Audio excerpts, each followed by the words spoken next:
Are we live? Yeah. All right. Just saying. I better not stand up then.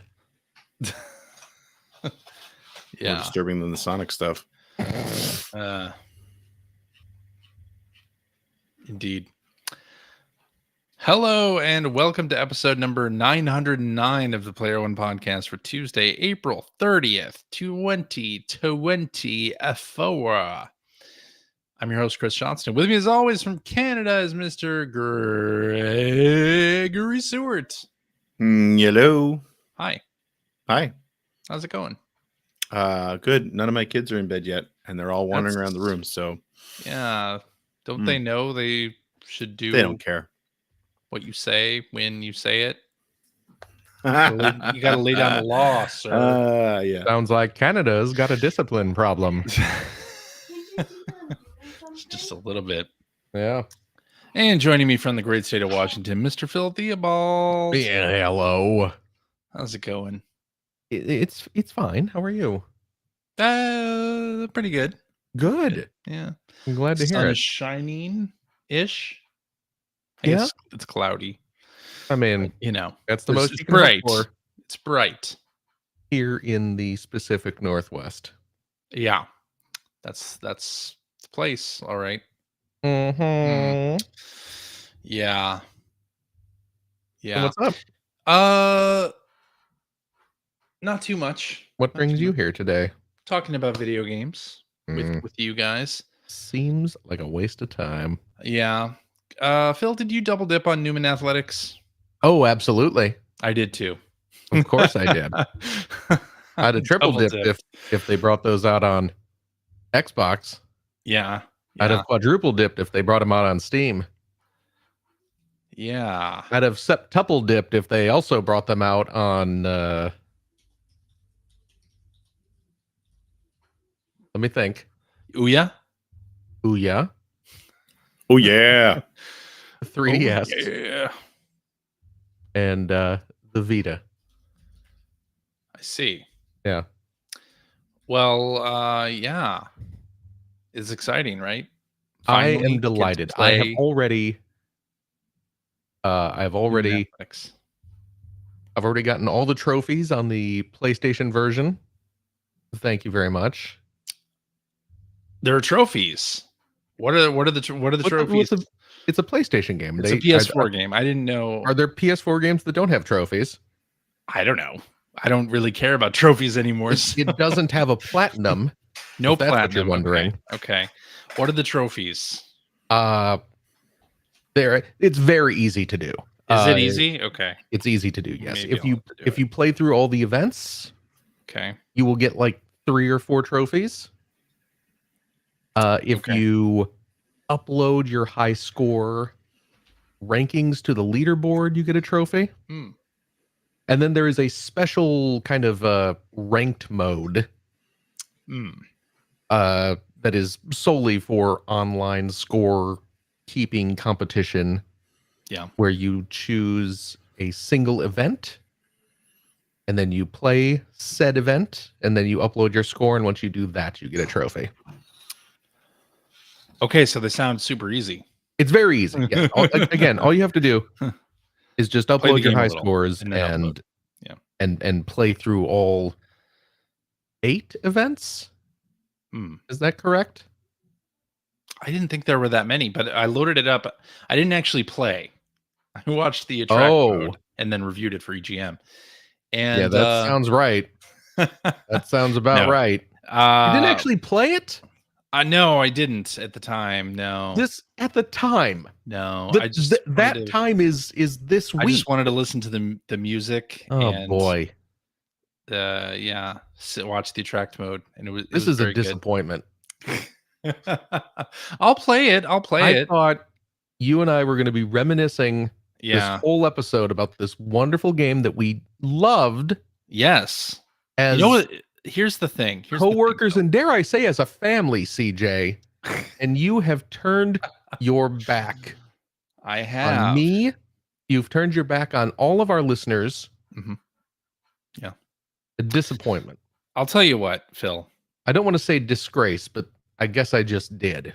Go Go ahead, tell me something. I assume you played with a DualSense controller. Boy, oh boy. I'm going to tell you this, and this was going to get brought up during What Have You Been Playing? Well, we may as well. We're in it now. I guess so. Yeah. I haven't officially gone looking for it yet, but I'm considering buying an arcade stick. Yeah, me too, actually. Just for Newman Athletics, because boy, oh boy, that DualSense controller, which is... It's a nice controller. Sure. I love the DualSense controller. Yeah. Boy, does it suck for Newman Athletics. Well, the buttons are too small. The buttons are too small. Everything's too close together. And, because this is one of the, it's a track and field game. It's a track and field game. Tappa, tappa, tappa, tappa, tappa. Yep. Which, if you're playing on a regular control pad, kind of ends up like I'm kind of holding it like this. Yeah. It's almost like, for those not watching the video, I'm miming as though I'm holding a DualSense sort of perpendicular to the direction it should be. Yeah. And I'm just almost like shaking it in my hand to tap those buttons. You're holding it vertically instead of horizontal. I'm holding it vertically. Thank you. Yeah. So I can access the circle and square buttons. I'm sorry, the naught and square buttons as rapidly as possible. Yeah. But then every now and again, you got to hit the cross button to do an action. Yes. And it's tricky to do. And you know what? You don't want to kick too quick. I kicked too quick. As I'm doing that, you know what happens? Yeah. The meaty part of my hand here, that's me tapping the meaty. You don't have to describe what that is. Yeah. You can just imagine what this is. That keeps hitting the big touch button. What's that button called? The touchpad. The touchpad. Thank you. That keeps hitting the touchpad. Okay. Well, so I need an arcade stick. Yeah. I want an relatively inexpensive arcade stick. Doesn't exist. As inexpensive as I can find. And ideally one that hooks up to both the PlayStation 5 and the Switch. Good luck with that. Is there such a thing? I don't know. Actually, we should ask our listeners. I would be shocked. Someone listening may know. Reach out to me on Blue Sky. Pop over to our Discord. Tell me where I can find this. The fighting game community. 8-Bit Dough. Do they make a joystick? I don't know. Someone has to know. I don't think they do. Yeah. Micah says there is such a thing. Micah in our chat says there is such a thing. Oh, okay. This is good. Okay. Tell me it's sub $100. Riveting radio. But the problem here, though, too, is that you are going to be beating the heck out of that controller. Oh, absolutely. Because you have to do the tappa, tappa, tappa. Tappa, tappa, tappa. Very quickly. Yes, you do. In order... Yeah, but those arcade joysticks are pretty robust. I mean, yeah, they're built for the whole point. Well, I would hope so. You need they're built for abuse. These are made for people who are going to be Hadoukening,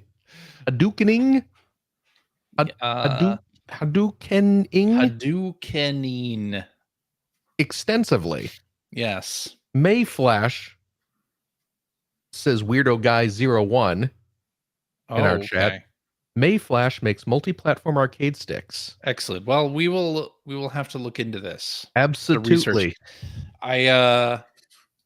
Hori makes one joystick for the Switch. Oh, really? And it's like a mini arcade stick. And I was like, well, I don't know if that is going to be sufficient for what I want. Yeah. I'm not sure. I will say I also played it with the Switch. The Taiko no Tatsujin controller? Yes. You know what? Actually, that would actually work really well. And then you just hit the rim for the action button. Look at Greg has just left. Greg has just left. He doesn't know the joy of Newman Athletics. But holy cow, you are. I mean, I don't know if you were somehow this works. You were saying that as a joke, but it would be perfect. It would be perfect. Just, yeah. Oh yeah. Yeah. God, I wonder if that works. I don't have a Tycho configure the buttons for that to work. Controller for Switch, so I can't test it out. I have one. I should bust that out. Should bust that out and hook it up and see. This is the new Soul Calibur with the fishing controller. It absolutely is. Newman Athletics with the Tycho drum. Yeah. I did play through it again on the Nintendo Switch with the, what is it called? The Controller Pro? Yeah. The Pro Controller? The Pro Controller. The only way to play the Switch. Absolutely. Well, that or one of the Hori Joy-Con, which is just like a Pro Controller cut in two. Yeah. It's great. But that worked better than the DualSense, mainly just because it doesn't have the big touchpad. Right. But again, yeah, arcade stick is what I need. Yeah. Or alternatively the Taiko no Tatsu. Or the Taiko controller, if indeed that does work. Yeah. Well, we'll have to try it out. Anyway, so let's talk about some video game news. We got some things happening. The top story is, of course, that Extreme G and Iggy's Wrecking Balls have landed onto Nintendo Switch Online. The long-awaited classics. Long-awaited, straight from Hollywood Video into your NSO subscription. Yeah. That was the thing that got that happened, yeah. that happened. I think this just kind of illustrates how shallow the N64 library really is when you start looking at it, aside from Nintendo first party. Right. Yeah. We're already to Extreme G and Iggy's Wrecking Balls. Did Extreme G come out on other consoles too? I'm sure it did, because there was a sequel. There were sequels. Remembering that? Were there really? To it. Well, see, but I'm looking it up, and it on Wikipedia. It's only listed as an N64 game. Yeah, but they made Extreme G3 and Well, okay, sequels, fine. But I'm just saying, like, that game came. For some reason, I thought that game came out on PS2, but I guess not. No, it didn't. I'm thinking of something else. Okay. Oh, this was 97. PS2 was like 2001, right? Well, that's what I was going to look up. But I mean, there were N64 games released after the PlayStation 2 came out. Well, yeah. That's not that weird. Extreme G was just an N64 game. Mm-hmm. Yeah. Extreme G2 was N64 and apparently Microsoft Windows. Mm-hmm. XG3 Extreme G Racing, also known as Extreme G3, PS2 and GameCube. And then XGRA Extreme G Racing Association, PlayStation 2, Xbox, and GameCube. Okay. I don't even remember that. So, they made for those who are really entrenched in the Extreme G universe. All I really remember from Extreme G is that it was just basically like a Wipeout knockoff. That's what it felt like. It's what it looked like. Well, yeah. So, I mean, I don't have very strong memories of it. I think I seem to remember it looking pretty good for an N64 You're on game. fake Tron bikes. Yep. So that's something. Yeah. That is something. Iggy's Wrecking Balls I never played. I don't think I ever played it. Nope. Did anyone? I remember that name because it was a different name, but that's interesting. That's certainly a title. So 1998 game, also from Acclaim. I don't even remember seeing this. I mean, I remember the title because I forget the title. But I don't remember ever playing it or watching it being played or anything like that. No. Yeah. No. This is a good story to start with. Lots of discussion here. Tons of it.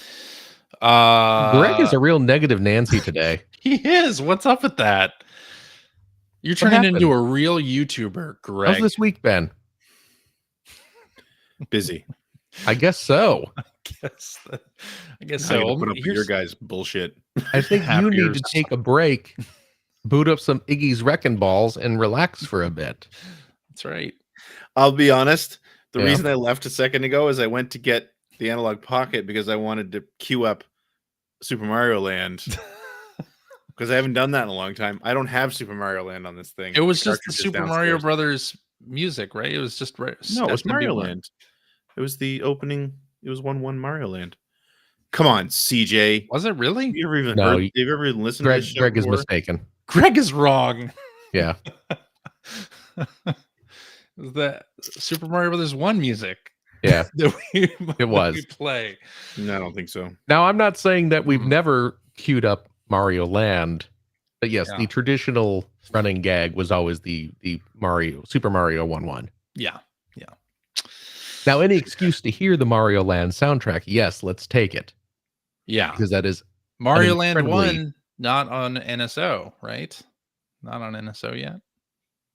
We have Mario Land 2, 6 golden coins. I think you're right. There we go. It is. See, that's the joke. That is the joke. There it is. Yes, I didn't die in the first Goomba. Without the jumping. Okay, you can turn that off now. Oh boy. Greg's committed to the bit. Apparently. All right, so in happier news, aside from Iggy's Wrecking Balls, Lego Animal Crossing. So we're getting new sets. Yep. This fall. And did we get the old summer yet? Well, I guess August is still summer. August is summer, my friend. August is summer. Last I checked. Yeah, the Wave 1 already came out. Oh, did they? Sure did. I missed them completely. Yeah. But we're getting the town hall in this upcoming wave, so that's more important for sure. And even better, get a bandstand for KK Slider. Yep. Getting our first KK Slider minifig. Oh, that's pretty cute. I'm looking at the picture. The town hall is pretty cute. Yep. Yeah, I like that a lot. I like how in the tweet it has Isabelle. That's great. Yeah, announcing it, they say that the KK Slider minifig does not move or sing. Yeah. they have to clarify that. Look, they know someone will be very litigious. Yeah. I guess that's not Isabelle. I was wrong. I was led to believe not Isabelle? that this minifigure. There is an Isabelle in the town hall set. It looks like there is, but it does look like there is. It says in the news story that CJ linked, it says it appears to include minifigures for Audi, KK Slider, Tangy, and Wilbur. No, that looks like Isabelle to me. That's Isabelle. No, the Tangy and Wilbur are included in the other set. The dock that is being released that day, which is the Dodo Airlines. Yeah, the Dodo Airlines. Okay. Yeah. But Isabelle has already been released, right? Yes. Isabelle is already available in previous sets. Okay. There is a currently available set. That is actually the one set that I don't have yet, is the one that comes with Isabelle. Oh, okay. How is that not the first set you bought? Yeah, exactly. How is that not the first one you get? Because also, how do you, Phil, how do you, a person who loves Lego, not already own all of the Animal Crossing Lego sets? Because I may know someone who has access to a company store that hasn't received that particular set yet. Oh, I see. Okay. If you follow me. No excuse, though. Well, I mean, it is an excuse. No, not accepting it. Not accepting it. I see. All right. Well, because you come to this podcast for Embracer news, Embracer, oh boy, has decided to loosen its embrace and instead split into 3 separate companies. Yeah. Certainly for benevolent reasons. Yeah. And they are Asmodee, Coffee Stain and Friends, and Middle Earth Enterprises and Friends, which... Wait, what is that third one? Middle Earth Enterprises and Friends. Oh, and Friends. Yeah. They're talking about hobbits. I get putting "and Friends" in your business name if you're trying to come across as twee and tiny and a little independent studio. Uh-huh. But to also have the word enterprises in there seems to kind of cancel that out. Amalgamated requisitions and Friends. Well, they want to use the brands that have some kind of brand recognition, but also not make the companies who aren't included in that feel like strangers. So they're making them friends to the brands that just say et al. Why not? Yeah, yeah. So basically, this is so that if one or two of those companies fail, at least the third one still exists. Is that that is my take on it. That's how I read this. That's my take on it. And they split it into the ones that are more likely to make some profit and Friends, and then the others. These other friends to survive and Friends. These other friends may not be money making friends. Yeah, they're there. They're leeches. I had no idea that Embracer had bought Asmodee. I missed that somehow. Eat all your Cheetos. Yeah. What? I said I had no idea that Embracer had bought Asmodee. I missed that somehow. They did. Yeah. That's too bad. They make really good board games. Yeah. And they also make digital versions of those board games. Yeah. They do retain the right to fire their friends when the need occurs, or close them down. Look, shut them down. Look, do you want your friends to stay at your house all the time? No. Sometimes your friends need to leave. Yeah. Sometimes you want your friends to go away. And one of the best parts is that Middle Earth Enterprises and Friends includes the Lord of the Rings stuff, but also Tomb Raider. Yeah. that makes sense. The quote in this story just doesn't say anything, but it doesn't say anything for 3 paragraphs. That's right. Yeah. It's like there is not one way to do business, but some business models are more similar than others. The hell kind of Animal Farm bullshit is that? What am I listening to? So the long and short of this is that they're over leveraged. They have way too much debt. Yes. So they're splitting everything up into 3 companies. Yes. To spread out the debt, I assume. I assume that has to be part of it, right? And these people suck. Yeah. And in better corporate, they own things that I love.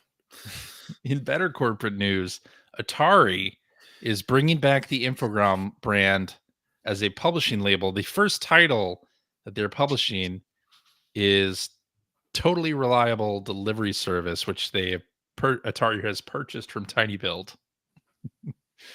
So that is the first, and these will be Infogram will be used to publish games that are not based on classic Atari IP.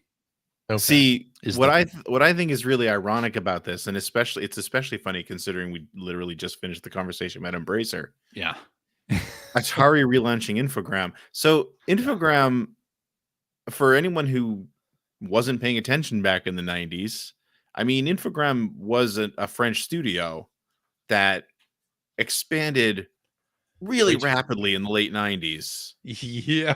By buying everything it could. And overextending themselves. And overextending itself. And in the space of a decade, went from a very small company to a massive company that was about to go bankrupt in about 10 years. But they snapped up Ocean and GT Interactive and all of Hasbro's properties, which is where they got the Atari name, which they then began to use. Well, they changed their name to Atari. They changed their name to Atari. So I just think it's funny that they're bringing back Infogram as a label now. Yeah. But it's said in the story, too, that they're going to be using it a lot for acquisitions. Yes. But it's just funny to me that here we are that, and we're literally just finished talking about Embracer doing the exact same thing. Yeah. And it's like Infogram was one of the earliest, most prominent examples that I can remember of a video game company over leveraging itself. Yes. To the point that it just was too big for its own good by buying up huge properties. That's true. Good times. Maybe it's nice to know we've learned something. Yeah, I suppose so. I'm really cranky tonight. I'm sorry. I don't mean to. Yeah, what's the deal? I just really am. I hate this stuff. Have you been getting enough sleep lately? That might be it. Not for about 17 years now. You're watching too much negative YouTube, sir. You're becoming one of those negative Nancys that I see on the YouTube. Are you one of those angry video game nerds I've heard so much about? Yeah, apparently. Thank goodness. Apparently. But hey, maybe Atari will find success with Infogram. Mm-hmm. Maybe so. All right. Are we sure it's not Infogrames? We're sure. Okay. Very sure that it's not Infogrames. Infogram was a portmanteau of information and grames. It was a portmanteau of informatique. What is it? Informatique. Program. Information technology and program. Oh. Yeah. But in French it's programme. So it's Infogram. Infogram. I see. You know a little bit about portmanteaus. Who, me? Who are you talking to? Both of you. Oh. All righty. We're gonna get into what you've been playing. Informational grandma. Is that what Infogram is? Yes. Yes. Well, grandmother. Yeah. It's formal. Oh, okay. Yeah. Let's get into what you've been playing. Greg, why don't you kick us off? But don't kick too quick. No, let's start with somebody else. Uh-oh. All right, Phil. Uh-oh. Why don't you tell us about what I guess we did kick too quick. Yes, we did. So I played some Newman Athletics. I don't know if you've heard. I did hear. You double dipped, just like I did. I did. But I actually double played the game. And you played the game. I did not play very much. I will hold off. I booted it up for the nostalgia and then just to make sure that download worked. Yep. And it did, right? It did work. Yeah. Good. The game does boot up. Yeah. So I will hold off on talking about specifics of the game until after you played it, because I want to have the. Oh no, you're shifting your eyes. You're never gonna play it. I am gonna play it. That's what that look meant. I'm gonna play it. No, I'm like, oh, I'm gonna wait until you play it, and you're all like, no, my boss is not White Tiger. I'm gonna play it. I'm gonna play it. Because you know what? As much as I love that game, and as much as I have loved that game for 30 years, I will admit that when I bought it, even with all the hype that we had, there was a little dark, cynical part of me deep inside the deepest recesses of my dead black heart. You should get that checked. That thought, it's at fine. Your age, that could mean something serious. Yeah. That thought, maybe this game isn't as good as I remember. I always assume that. Maybe it was the high we were coming off of from the. It was only fun. Panda Express. Because I was there with my. I was working it. I was super excited about working at EGM. Yeah. I was there with friends. We were all having fun. We were all having a good, like a bunch of party boys. Like we were taking 2-hour lunches to play Newman Athletics. Exactly. Maybe it was you guys are the reason the magazine industry failed. Oh yeah. You know that Ziff Davis owns IGN? Is that weird? Yeah, it is really weird, right? Oh, that just explains a lot too. It cracks me up. But whenever I think about that. Anyway, yeah. But I am happy to report that I still had a grand old time with it. Excellent. It's a lot of fun. Even solo play, even without 3 other people hanging around. I still had a really good time. I still got chuckle because again, it's a track and field style game, but with crazy superhero anime aesthetics. Yep. So I still got a good solid chuckle during Versus Express, which is the game where you have to smack a button to time it to stop a bullet train from hitting you because you're standing on the tracks, and then you got to tappa to build up your power meter to shove the train away, and you are rated based on how far away you're able to push the train. Yeah. And it's all set up, and it's that very dramatic kind of like anime Versus style where you got little windows like picture in picture showing the train speeding towards you and your character bracing ready to stop it.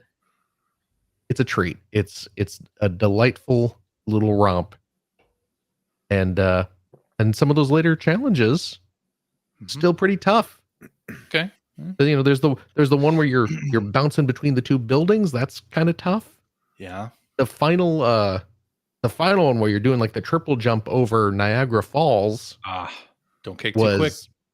Which is the one where you are not supposed to kick too quick. Wait, is that the one? Yes, no, I think it is. I think isn't the building one where you're not supposed to kick too quick? No, it's the falls. Okay. Yeah, okay. I mean, I'm the one who just played it, so but I might, yeah. They played the falls stage in the attract mode. They do. They do indeed. It said don't kick too quick. Don't kick too quick. But it's great. It's a lot of fun. Yeah. So I hope you actually do sit down and play it. You paid for it twice. I will. I paid for it twice. You paid for it twice. So you nice. Deserve to at least play it once. Yes. Now, by the way, 10 years of the Arcade Archives series coming up. I love that exists, and I have bought so few of those. I keep telling myself like I want to go back and just pick up a bunch of them because I think I have like there are a lot of games in there I like, but I have never really. I have about a dozen of those. I do have a decent. I'd have to sit down and count how many I have. I do have more than I kind of thought I did, but I don't have nearly as many as I want. Yeah. There's a lot of really cool stuff in that library. Yeah. And the problem, as we have discussed before, the problem is that they are what, $8 each? Yeah. Which is a little bit more than I want to pay. Some of them, well, it depends. There's Mazinger Z, which is more expensive. That's an outlier, though. Yeah. I want them to do more of that. Get some more licensed arcade games. I do too. I would absolutely pay more for licensed stuff if they were to do it, but I'm sure they have a but I mean, even without the licensed stuff, they've got some really interesting stuff in that library. Yeah, and all the Neo Geo stuff. And it's not like it's like pretty deep cut. Like there's like a Steinax in that library. Yeah. And Atomic Robo Kid and Baraduke and like there's some really cool stuff in there. Yep. Yeah. But yeah, the $8 is just a little over the impulse buy category for an old arcade game. Yeah, it is. They watch for sale. And they very rarely go on sale. They do occasionally, especially the Neo Geo games go on sale. Yeah. But even when they do go on sale, it's not like the entire library goes on sale. It's like, here's half a dozen of our 100 titles that are now on sale. Right. Yeah, it's true. But anyway. All right. Well, you've been playing Newman Athletics. They have indeed shown me the best events. I have been continuing my playthrough of Like a Dragon Gaiden, The Man Who Erased His Name. I am in what I believe is the penultimate chapter. Excellent. Because I believe there are only 4 chapters. Or I'm sorry, I believe there are only 5 chapters. I am in chapter 4. And I think I'm getting towards the end of chapter 4. I've kind of put a pause on the story missions because again, kind of the same problem I had with Ichiban there, where I told myself I wasn't going to do any of the side quest stuff, but then I kind of get wrapped up in the side quest stuff. So now I'm going through and taking care of all these extra missions. Very easy to get wrapped up in that side stuff. It is. And you know what? Kind of adding to my desire to do that, or my wanting to sort of, I don't want to say 100%, but clear off as many missions as I can, is that there's not a huge amount of missions. Like I maybe only have like half a dozen left to do. So I'm like, well, I'm this close. I might as well. So yeah, that's what I'm doing. Nice. You know what I've noticed though, over the past couple weeks, my right hand has started to hurt, kind of in the sort of tendony interior between my index and middle finger here. Okay. I'm miming a little snippy clippy motion here for those of you not watching the video. And I was like, oh, did I pull a muscle in my hand or something? And I finally figured it out today as I was playing some Like a Dragon. I've been holding a DualSense controller with my fingers kind of extended like this, and I've been tapping right shoulder and trigger buttons for 130 hours plus another 30 hours for Like a Dragon Gaiden. So yeah, I'm kind of carpal tunneling myself. You might want to give it a rest. I might ice it up or something. I was, I was really kind of hoping to dive straight into Infinite Wealth once I finished up Man Who Erased His Name, but I may have to give it a week or two break just to heal up my poor tendons here. Newman Athletics not helping that. Not helping. No. Not helping at all. You can't do the tappa without the carpal tunnel. Yeah. So that's not great. Without the carpal tunnel. There we go. I got there eventually. You did it. Yeah. You know what? Something I think I mentioned this on the show, that one of the little, again, Like a Dragon games always have like an arcade you can go into where you can play actual Sega arcade machines. Mm-hmm. Yeah. Like a Dragon Gaiden also has a Master System. Mm-hmm. Where you can collect and play Master System games. And I've done that. I've gone around and found all the games, so I have full access to I think it's like 10 or 12 titles you can play once what? What's that? Like what? Oh gosh. Let me see how many I can remember off the top of my head. You got like Fantasy Zone 1 and 2. You got Flicky, 3D Maze Hunter. You got what's the Commando Secret Mission? Is that the game that's kind of like Commando? I don't really know Master System games all that well. There's a Galaxy Force. The first Galaxy Force game is there. Quartet, I want to say. Penguin Land. Quartet, yeah. Which one? Enduro Racer. Penguin Enduro Land. Racer. You have Penguin a list, Land? don't you? I have a list. Some good stuff there. Alex Kidd. Which one of the Alex Kidd games is on it? Miracle World. So good stuff in there. Yeah, so you get a decent selection of games. What I was because I went and I was playing some more of those this afternoon. I was delighted to find out though that the 3D Maze Hunter game, you can turn on a 3D mode. Really? Interesting. You can turn on a red and blue 3D mode. And that's cool. Let me tell you, a red and blue 3D mode. If you're Phil, you are never far from a pair of red and blue 3D glasses. That's right. Are those your Rad Racer? Huh? Is that your Rad Racer pair? No. These are quality plastic. I was going to say, the Rad Racer. These are not the cheapo. I thought the Rad Racer ones were plastic. Not to mention back in the 40 Nintendo years old. Well, yeah. No, actually, you know what? You know where I got these? What's that? These are. I don't know if you can see that. MST. Voxel? These are my Gizmoplex, my MST3K Gizmoplex. Yes. Red and blue 3D glasses. Although you can get, if you go on Amazon, they have. Yeah. You know, you can get like a decent pair of red and blue 3D glasses for cheap. That's nice. I have them. I have a little rainbow glasses case that I keep them right. They are. You may not have known this about me. You're ready at a moment's notice to watch 3D content. When we record the show every week, there is a pair of 3D glasses right there. You use those a lot? Right in front of me. I use them enough. Okay. I use them enough. Oh, Dustin McKenzie in our chats says, with what I can only imagine is a tremendous amount of envy. Your Gizmoplex glasses are plastic, mine are cardboard.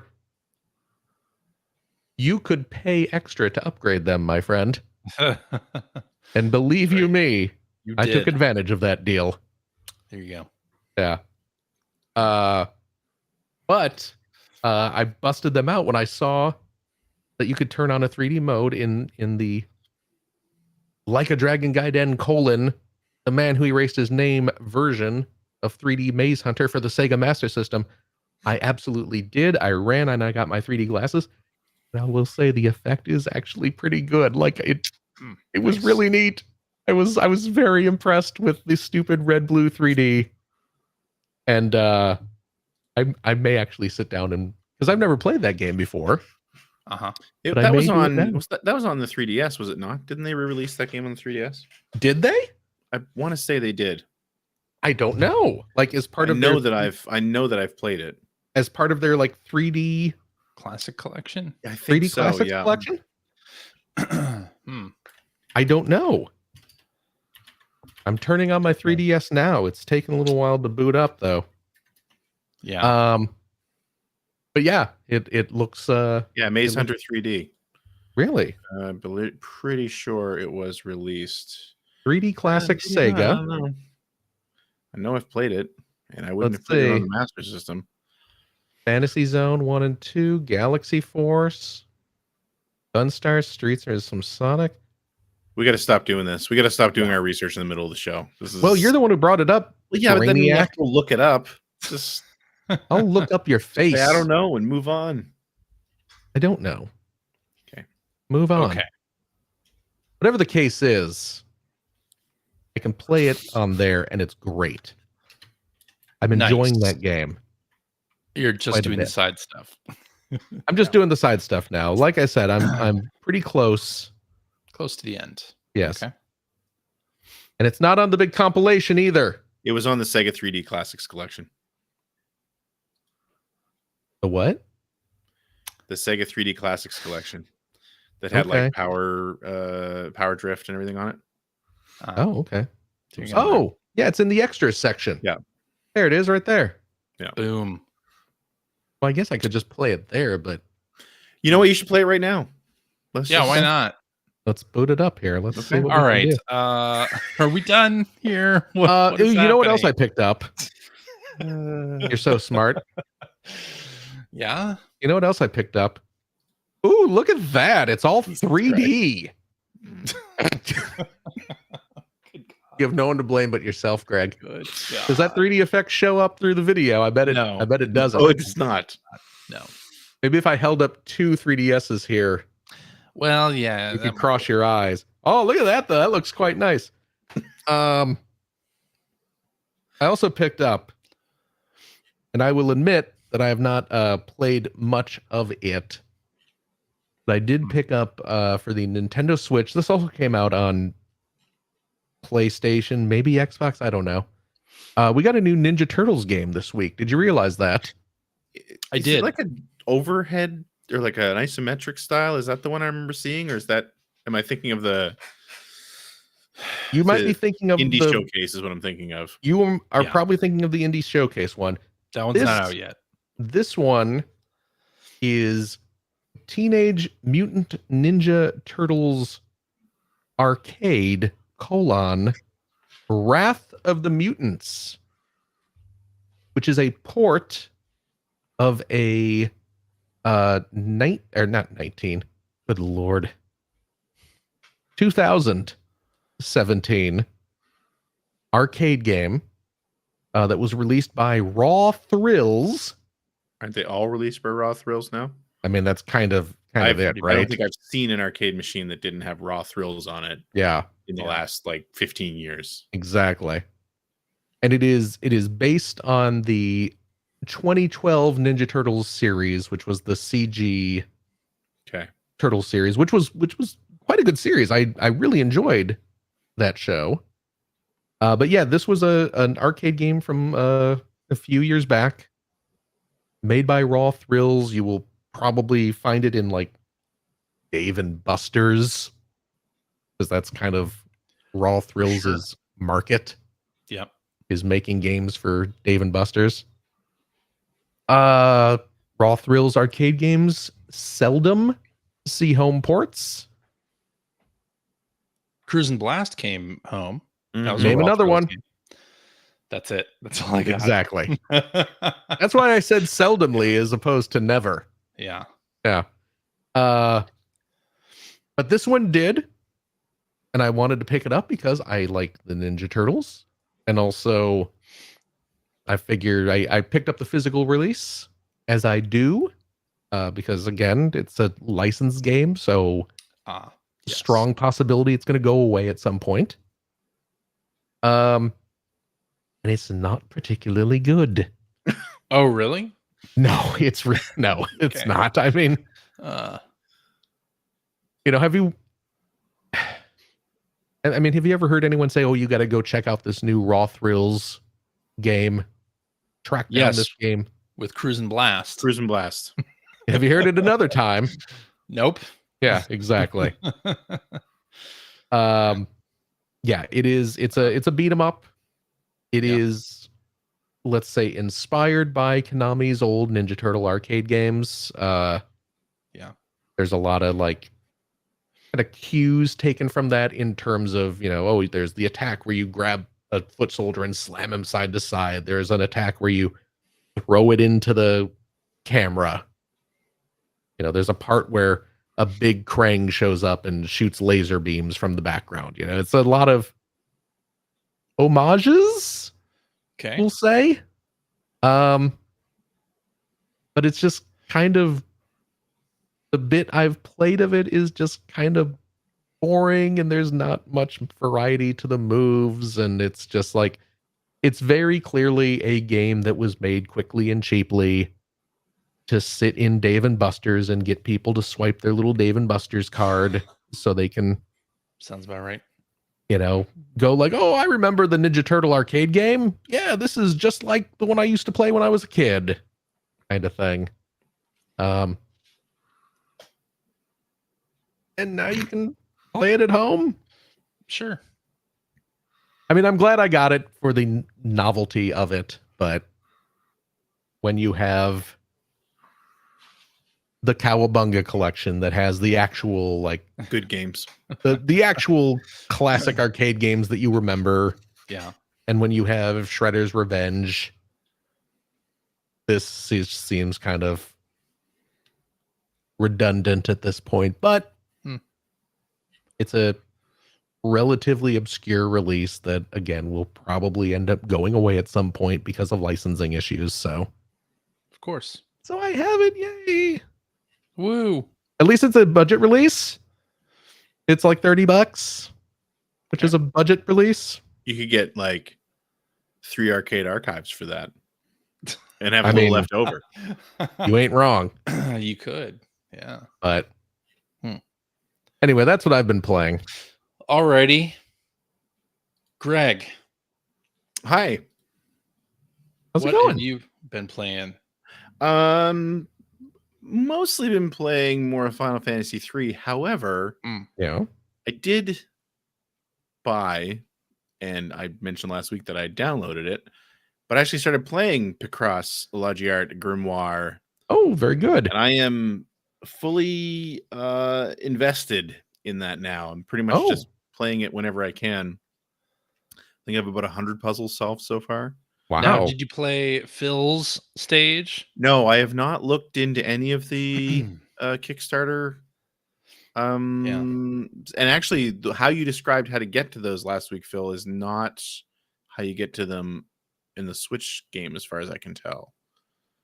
I don't see the option anywhere. It is, but it's very obscurely named, and then also the things are not in alphabetical order. Yes, it's the letters. All right, it's the letters. I haven't looked at those yet. And they're not in alphabetical order?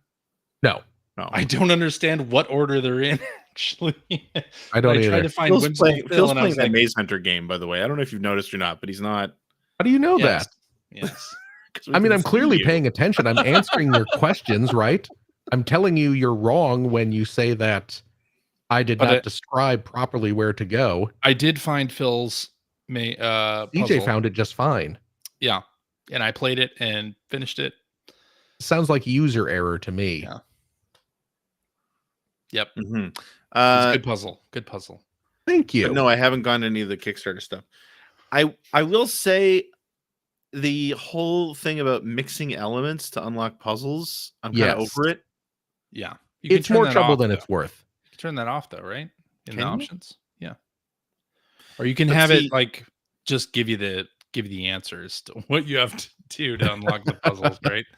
There's some options. Yeah, it's a weird metagame that I think like it kind of works in theory. But in practice, I just it's a weird kind of like we're trying to add a little extra depth to the game. Although I do like that it randomly, if you excuse me, if you mess up, it can unlock other puzzles. Yes, that's kind of a neat, which is cute. Which is the reason I don't want to turn it off. Because that's true. Kind of like that experience, but yeah, I mean it's Picross. It's great. It is enjoying it. Yeah. Jupiter knows how to make a Picross game. They do. Other than that, the only thing that I really played this week that I was gonna throw out there is this past Thursday, I had a extra life donor who had requested that I play Strider on my Twitch stream. So I thought, Strider's a pretty short game. Yeah, it is. I mean, it's an old arcade game. I thought, hey, why not play Strider 1 and 2 on the PlayStation 1 instead? And that's what I did. I ended up beating both of them, although they're both pretty easy to beat because you can just keep continuing. So unlimited continues. Unlimited continues. I would knock the game's score down for that if I were reviewing it. I think most responsible reviewers did. Yeah. But yeah, so boy, CJ really did that, by the way, and got called out by name. Yeah. In the pages of Die Hard Game Fan magazine. And I love that happened. It's like one of my favorite things ever is this. I think so. The thing is that if you go and check it, he was clearly talking about Mark's review. Oh, really? Yeah. He called you out, but he was talking about Mark's review. He wasn't talking about my review. That's funny. Yeah, so the story behind that is that so Strider 2 was released. I think it was only on PlayStation. I don't think it was ever an arcade game. It was only on PlayStation 1. Oh, was it an arcade game? I don't think so. Strider 2? Yeah. I think it was only a PlayStation game. I think Strider 2 was console exclusive. Really? Yeah. Okay. I may be wrong, but when Capcom released it, because it was a fairly short game. Mm-hmm. I mean, I beat it in 45 minutes, I think. Yeah. So a short game for the time. They released it in 2-pack with a PlayStation version of the first Strider. It's just the arcade game. Yes. With the added bonus of loading screens. And also famously actually misprinted the discs. So if you got the first run of that, you put your Strider 2 disc in and you were playing Strider 1. But anyway, so yeah, we CJ and I and Mark McDonald reviewed that game.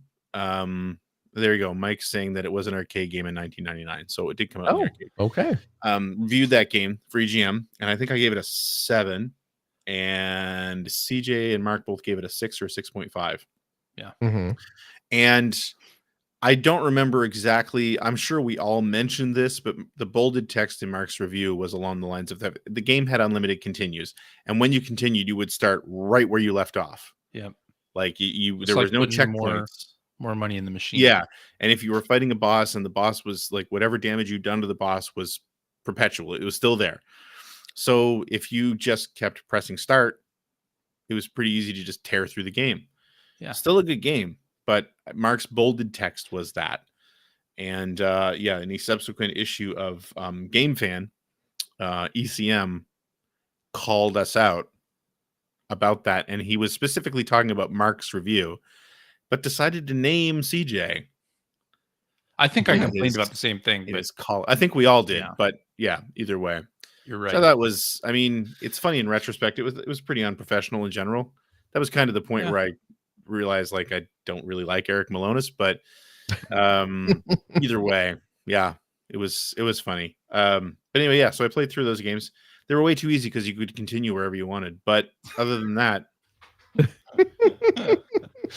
yeah, really good games. I mean, the first Strider's a classic.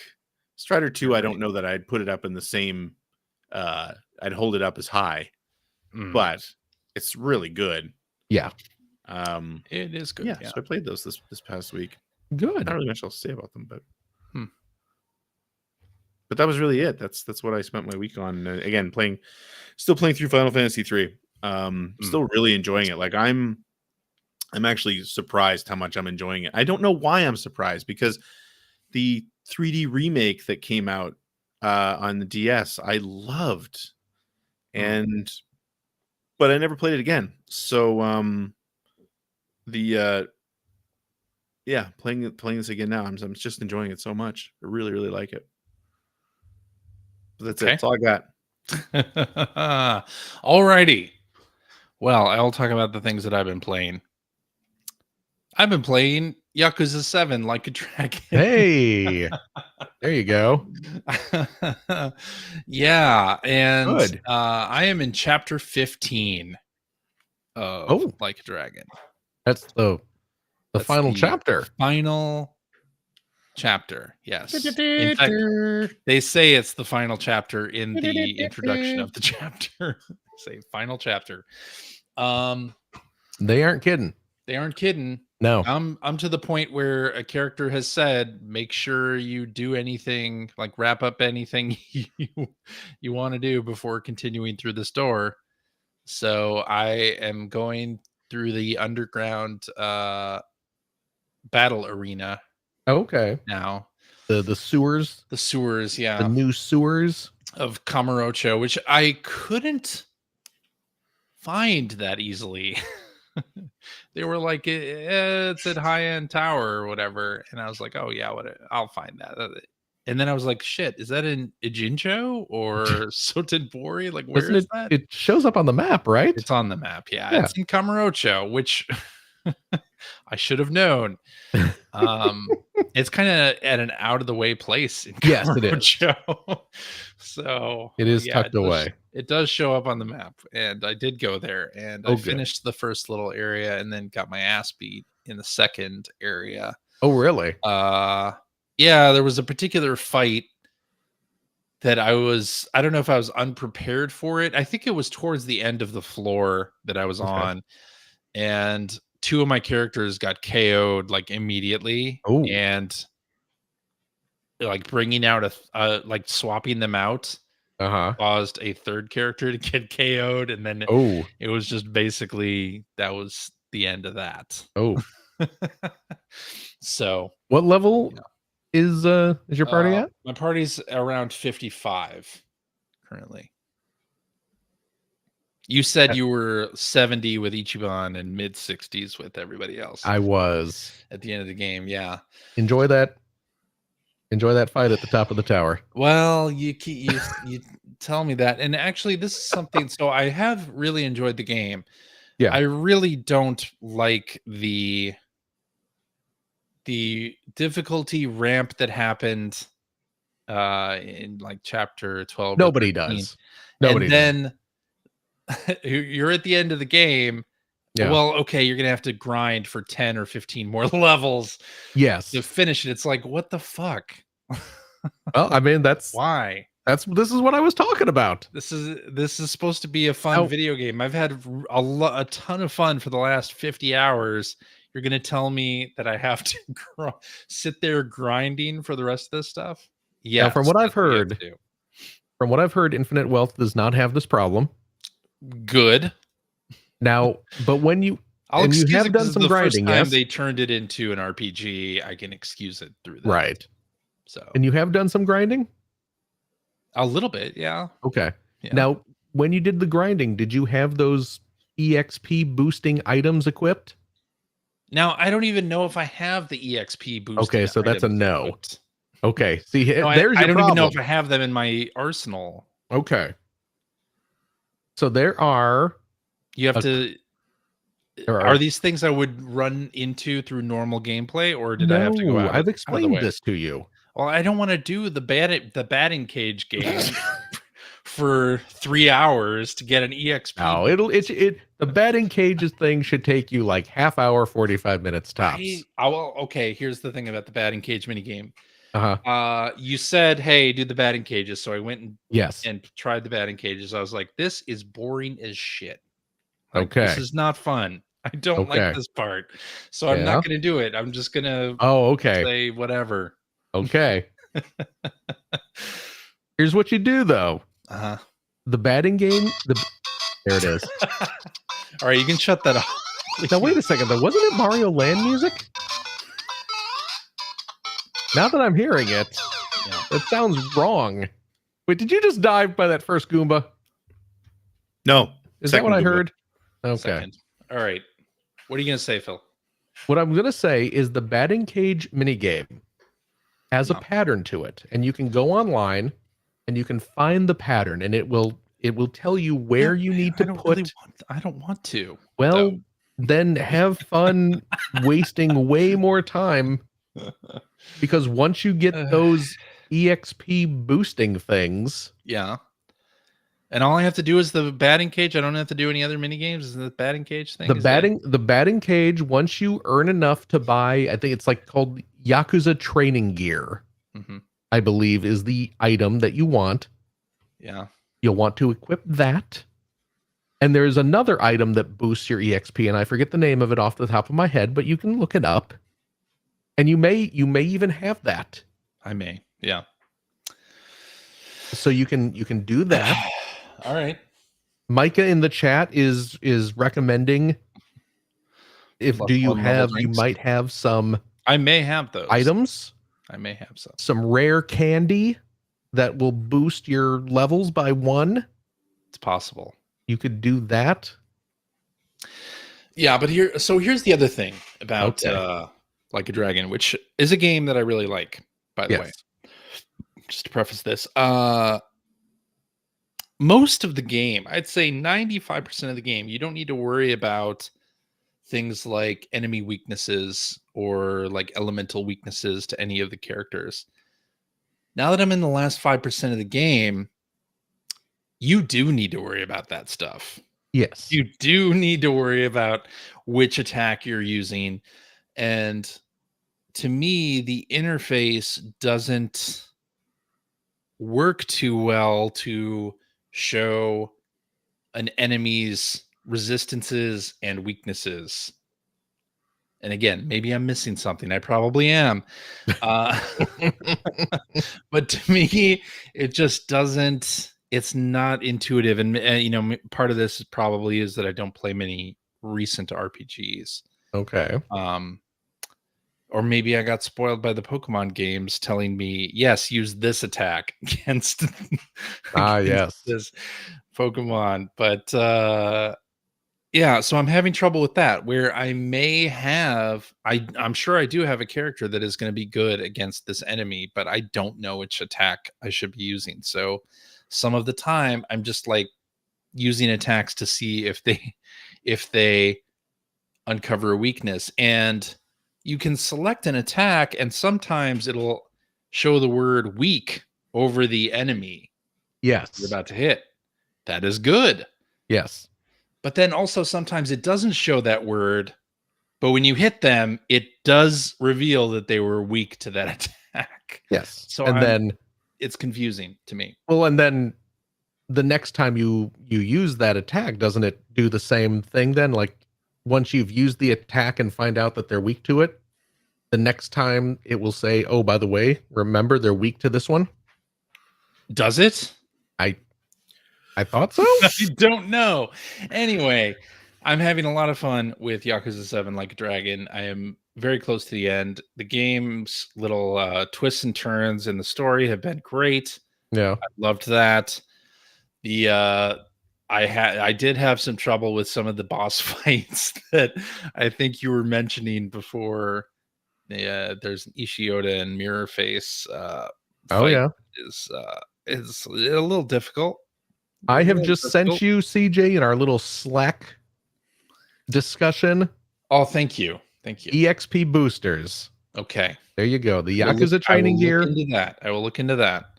Now, have you done the there's one called the Tranquil Tanuki,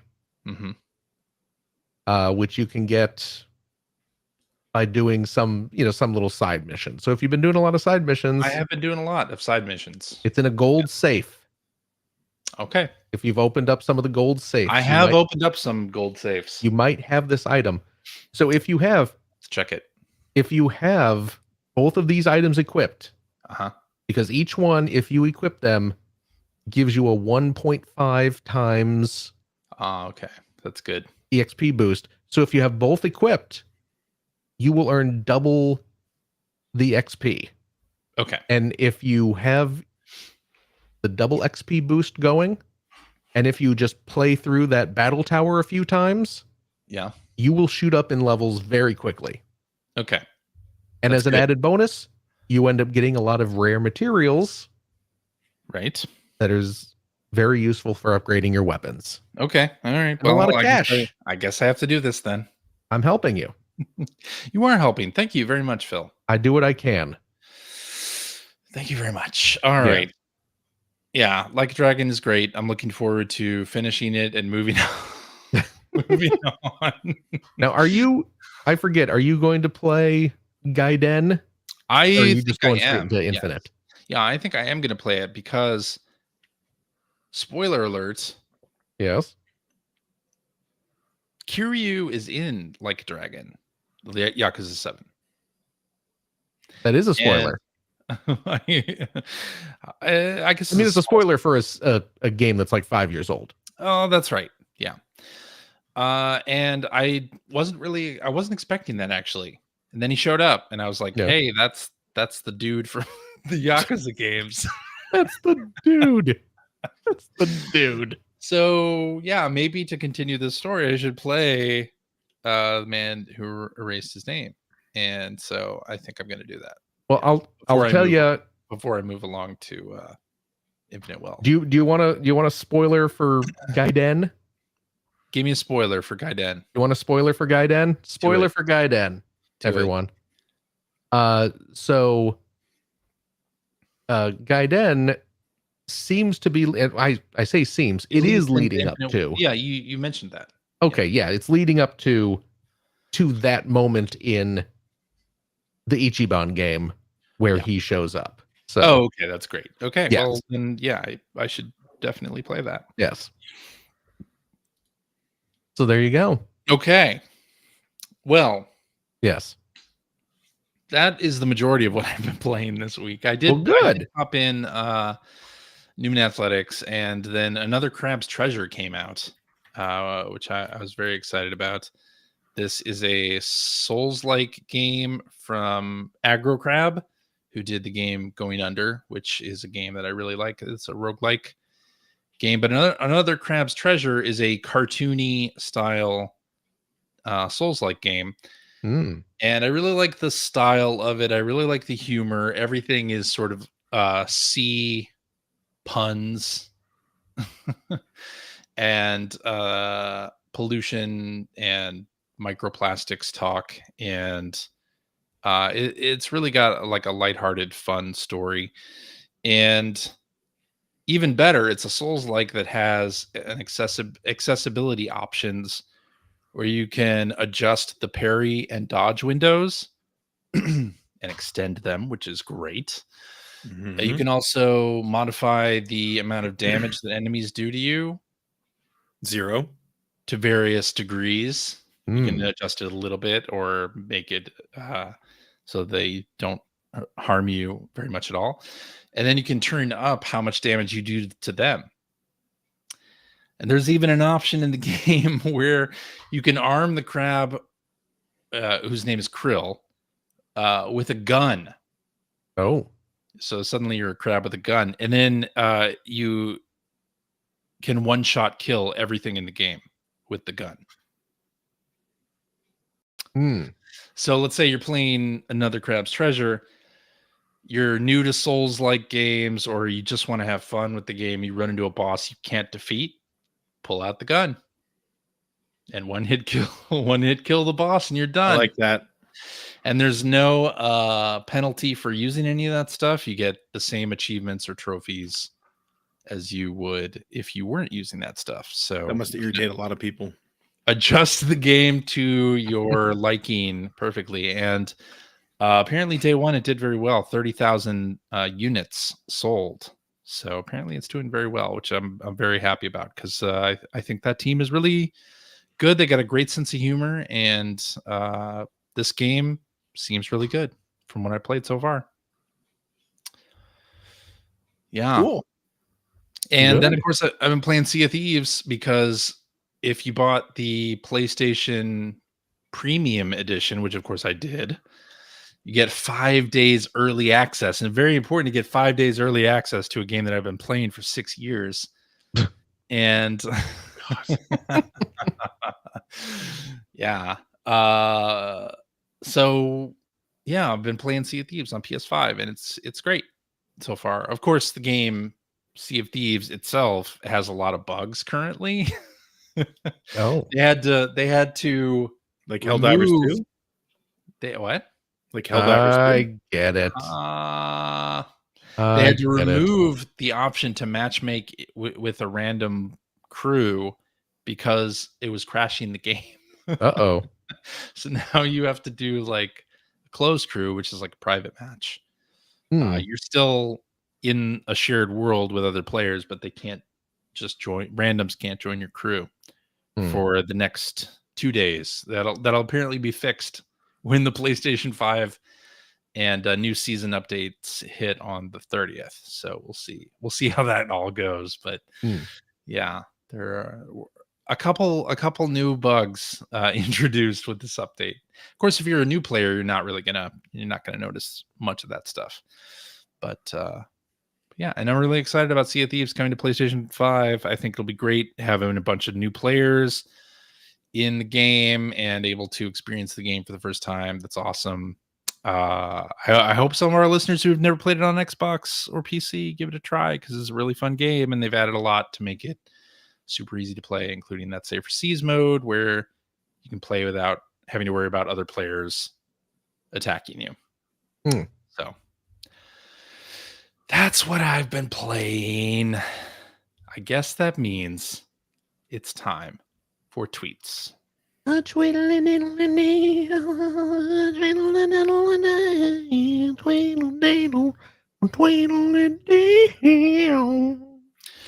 right, let's do this one from that one weirdo guy who says, as a gamer in my 40s, I wonder what the gaming landscape may look like in my 60s. What do you think or hope it will look like in 10 to 20 years? First of all, I hope we're still playing Iggy's Wrecking Balls. in 10 or 20 years, I feel like the N64 library on NSO will be up to at least 30 games. And the entire Acclaim library. Yeah, the entire Acclaim back catalog. Only the unlicensed stuff, though. Right. Where's my copy of Dark Rift? I want to play War Gods. Dr. Muto. Wait, is that Acclaim or was that Midway? I don't know. I think it was Midway. I was just Midway naming kind of crappy N64 games. I wasn't really sticking to Acclaim.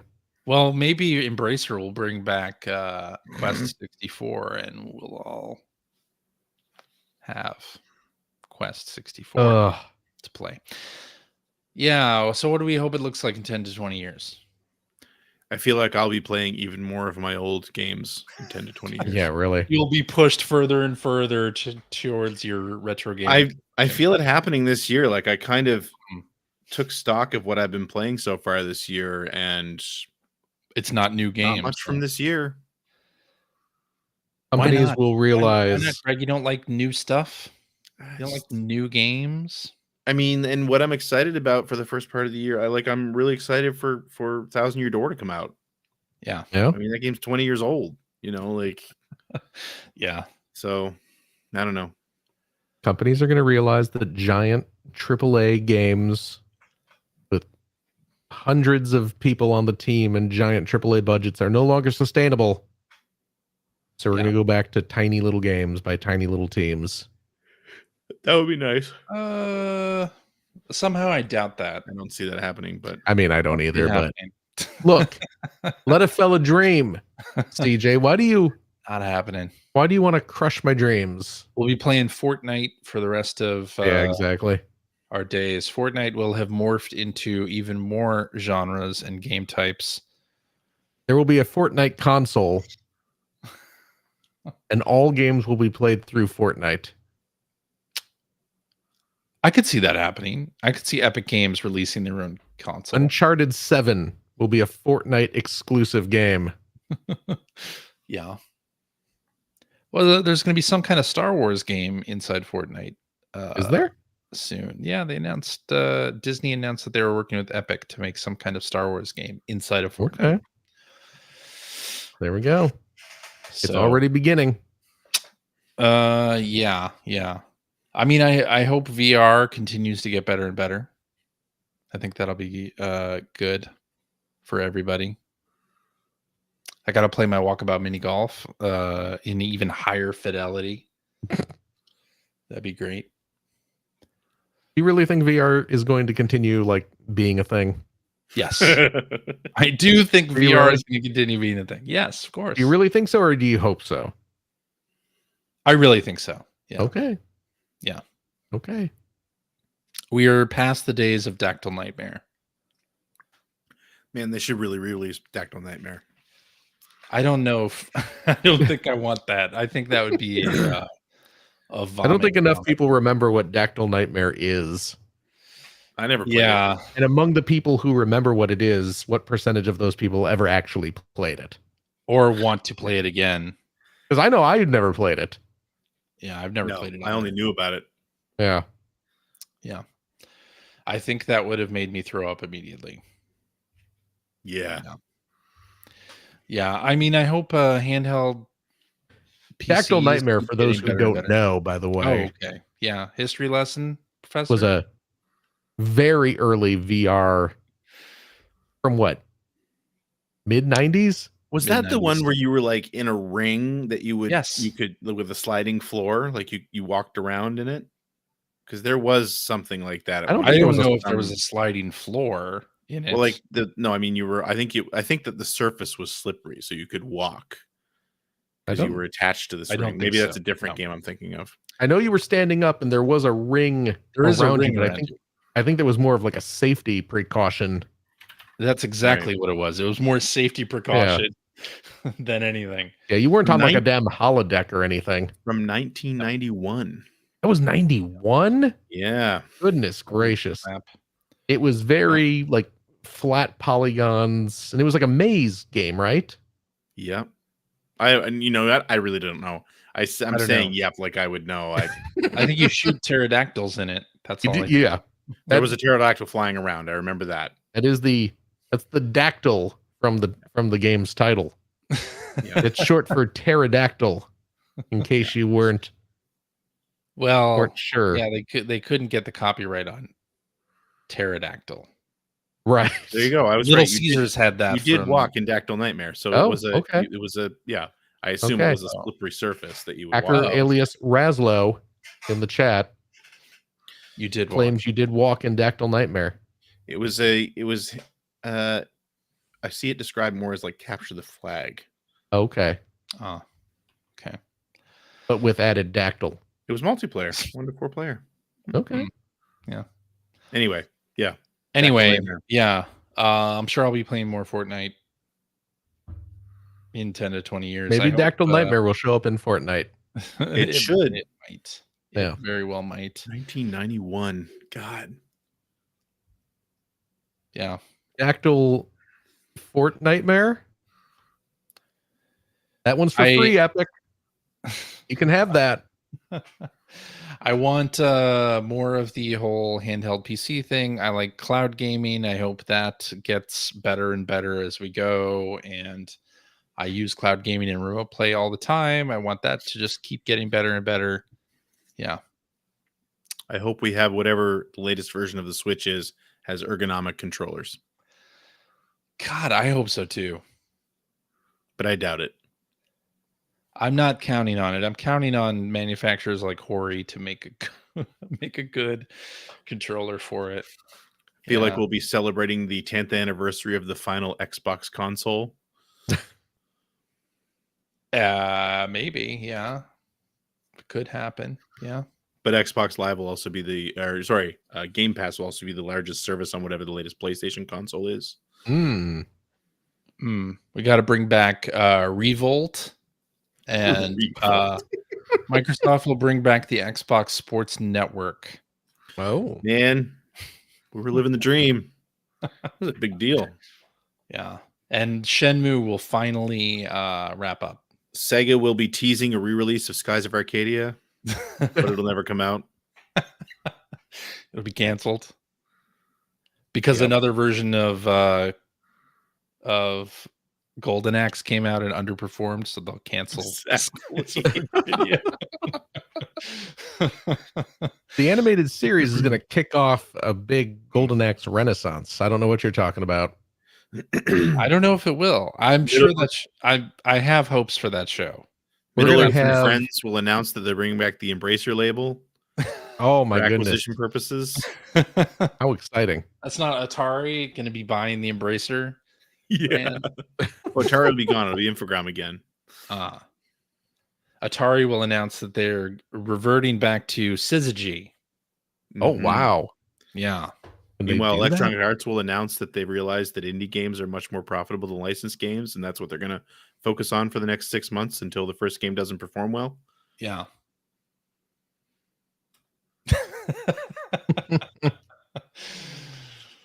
Alrighty.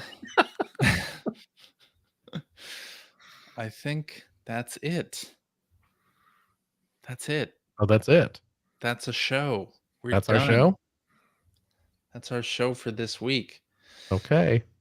Alrighty, and that is our show for this week. Thank you for listening. If you have a question for us or would like to comment on something, you can direct that to @P1 Podcast on a variety of social media networks, but definitely X and Threads. You can also go to our internet website at player1podcast.com. There you'll find our contact information. You'll find blog entries about Sega CD stuff from Mr. Greg Stewart. You'll find Generation 16 episodes there as well. And you will find show notes and links to all the things we talked about. By the way, we should talk about we should spend a minute here in the outro because I forgot about it.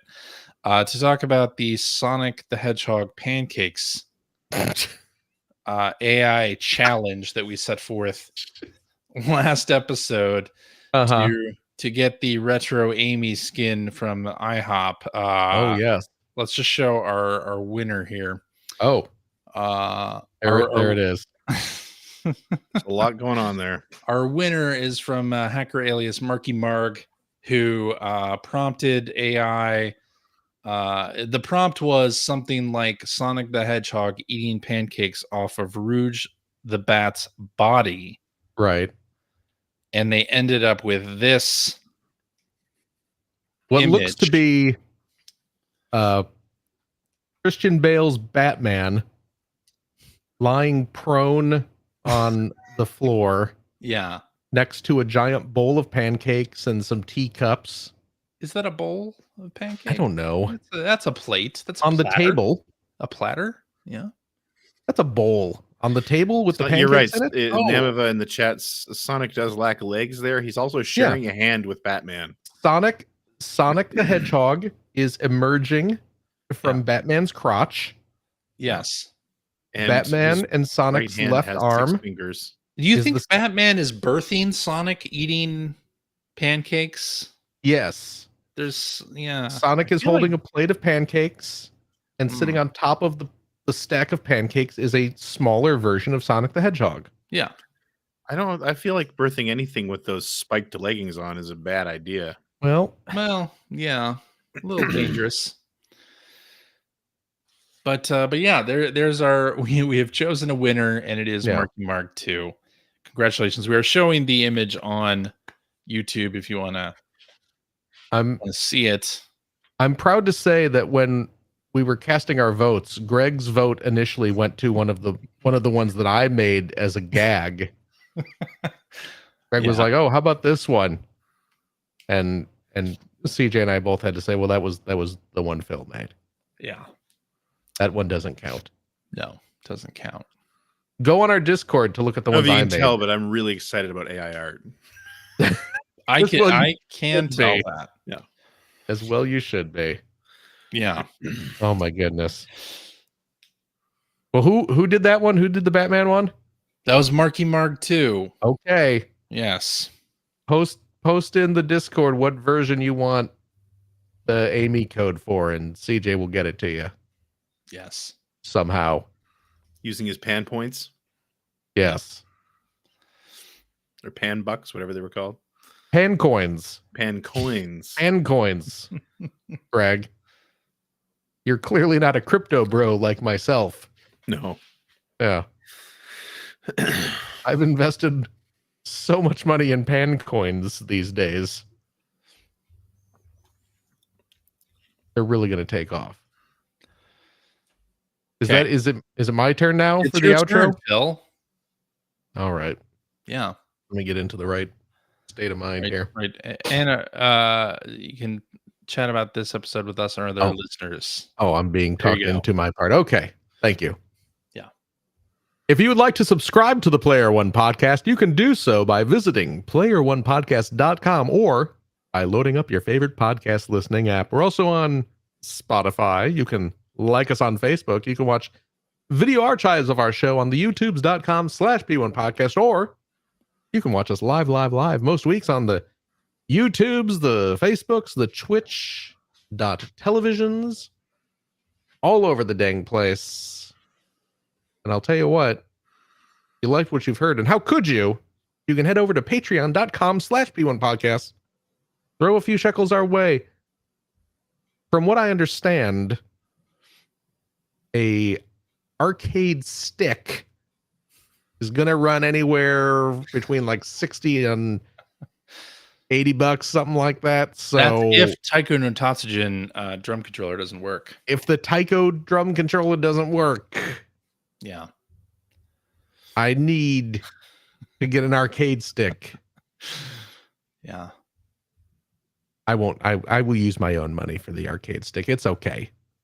It's okay. I'll use my own money. We'll continue using the Patreon funds for the purpose for which they are intended, which is, of course, to keep our show streaming every week. All those little costs that go into making a podcast. But I'll tell you what, friendos, if you are a Patreon supporter of the $5 tier, cheap, you gain access to a special weekly bonus episode. We record it right after this, where we play games, crack-wise, having fun, doing all the stuff we can't do on the regular show. CJ? Yes. Do we have a game this week? Well, Phil, let me tell you. We do have a game. Oh. Yes. It is a review quiz from the May 1999 issue of EGM. Oh. Yeah. Well, I hope they didn't artificially knock down any scores due to continue systems in that issue. I don't think so. Because I will be very grumpy and I'll have a lot to say about it. There's a lot of naming names in the after show, folks. A lot of N64 happening. You ready, Greg? Yeah. Good. Can't wait. I know you love it. Anyway,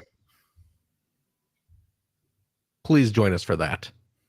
And I'll tell you what, if you have a couple bucks left over, head over to patreon.com/Greg Seward to help support Greg's outstanding, and it is outstanding, web series about North America's favorite runner-up, the Sega Genesis. Thank you, Phil. And if you are a supporter of the $5 variety, also cheap. Welcome, Satan. Hey, how you doing? I love that you only showed up from my plugs at this point. Well, you know what? Here's the thing. You've always been my favorite. I can't blame you. I know. Wow. I know. You are the best. You are the most handsome. Aww. You have the best performing voice. I've heard the that. Strongest. Yeah. Yes. Yeah. All the things I value in a friend. So I'm just glad to be here. You're gonna blush. Oh, well. That's what I like to see. You get access to the Weekly Commute, which is a vlog series that I do every week talking about all the different projects I'm working on. And also, along with the $3 tier, you get early access to all the videos. In fact, if you're in either one of those tiers, you will be watching my upcoming Super Nintendo video. Oh my gosh. Which comes out this coming Saturday, the first Saturday of the month, first Saturday of May. Please look forward to that. That sounds great. I forgot to mention that we you can watch us live on Sundays at 5:30 specific time. That's true. Do that too. Yeah. Is that it? Yeah. I feel like CJ. it is. Yeah, huh? Thank you. Thank you, Phil. Oh, absolutely. Gregory. Yo. Thank you. Thank you, Philip. As well. And as always, a big old thank you to you,